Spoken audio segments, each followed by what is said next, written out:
नमस्कार दोस्तों, स्वागत है आपका इनसाइडर निवेश चैनल में। आज हम बात करेंगे उस खबर की जिसने पूरे मार्केट को हिला दिया, टाटा मोटर्स का डीमर्ज इवेंट। सुबह से हर जगह यही सवाल चल रहा है, शेयर 40% गिर गया, मुझे कितना शेयर मिलेगा, क्या मेरा पैसा डूब गया, ड्राइव वैल्यू क्या है और नए शेयर डिमांड में कब आएंगे। तो इस वीडियो में मैं आपको स्टेप बाय स्टेप सब समझाने वाला हूँ, इतना सिंपल कि आपको दूसरी वीडियो देखने की ज़रूरत नहीं पड़ी। तो चलिए शुरू करते हैं। देखो दोस्तों, सबसे पहले समझ लेते हैं कि ये डीमर्ज क्या होता है।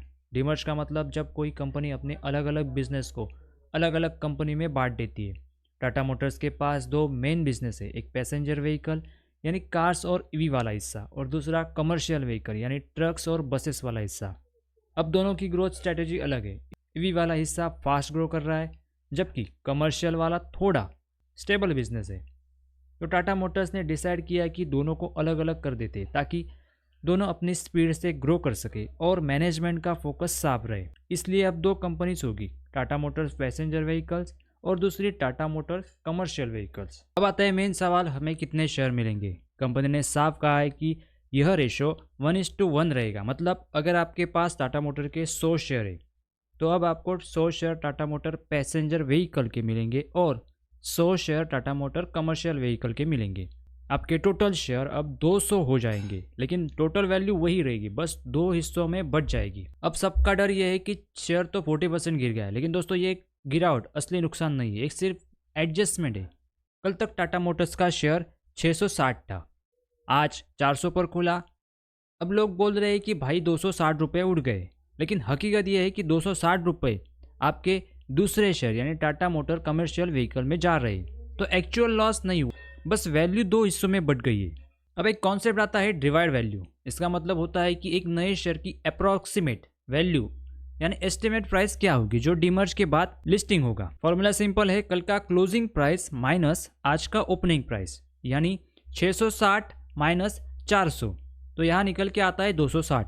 तो 260 हुआ टाटा मोटर कमर्शियल व्हीकल का डिवाइड वैल्यू। अब जब Tata motor commercial vehicle market में लिस्ट होगा, अगर ये 260 से ऊपर खुला तो आपका प्रॉफिट होगा, अगर नीचे खुला तो थोड़ा लॉस होने की संभावना है। अब बात करते हैं किन लोगों को ये शेयर मिलेगा।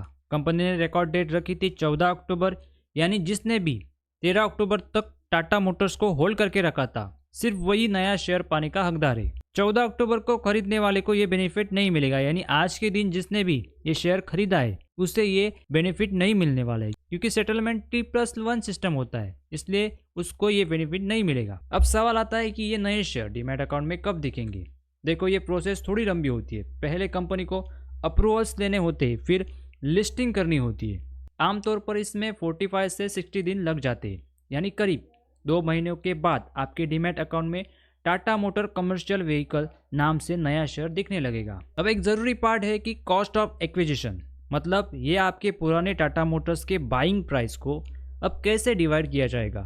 मान लो टाटा मोटर्स का एक शेयर 1000 में खरीदा था आपने, अब ये 1000 को दो हिस्सों में बांटेगा, मतलब टाटा मोटर पैसेंजर व्हीकल और टाटा मोटर कमर्शियल व्हीकल के बीच में। जैसे अगर कंपनी बाद में बोले कि 60% value Tata motor passenger vehicle की होगी और 40% value Tata motor commercial vehicle की होगी, तो 600 रुपये टाटा मोटर पैसेंजर व्हीकल को होगा और 400 रुपये टाटा मोटर कमर्शियल व्हीकल को असाइन होगा। तो जब आप फ्यूचर में कोई शेयर बेचेंगे तो डिवाइड हुए प्राइस के हिसाब से प्रॉफिट या लॉस कैलकुलेट होगा। फिलहाल कंपनी ने एग्जैक्ट रेशो अनाउंस नहीं किया, लेकिन जल्द ही ये डिटेल्स अनाउंस करेगी कंपनी। अब बड़ा सवाल, क्या मुझे शेयर होल्ड करना चाहिए या बेचना चाहिए। देखो, जो लोग शॉर्ट टर्म के लिए आए उन्हें थोड़ा इंतज़ार करना चाहिए, क्योंकि लिस्टिंग के बाद एक्चुअल प्राइस पता चलेगा। लेकिन लॉन्ग टर्म इन्वेस्टर के लिए एक डीमर्ज एक स्ट्रांग पॉजिटिव स्टेप है, क्योंकि अब दोनों बिजनेस अपने अपने तरीके से ग्रो कर पाएंगे।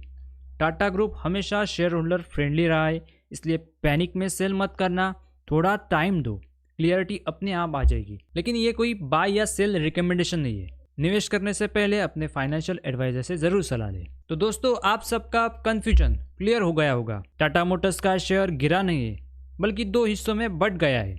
लॉस नहीं है, सिर्फ एडजस्टमेंट है। नया शेयर मिलेगा, बस थोड़ा इंतजार कर लो। अगर वीडियो हेल्पफुल लगी हो तो लाइक करो, कमेंट में बताओ कि तुम्हारा एवरेज बाइंग प्राइस क्या है, और चैनल को सब्सक्राइब कर दो, क्योंकि यहाँ आपको हर मार्केट अपडेट सिंपल और आसान भाषा में मिलता है। धन्यवाद।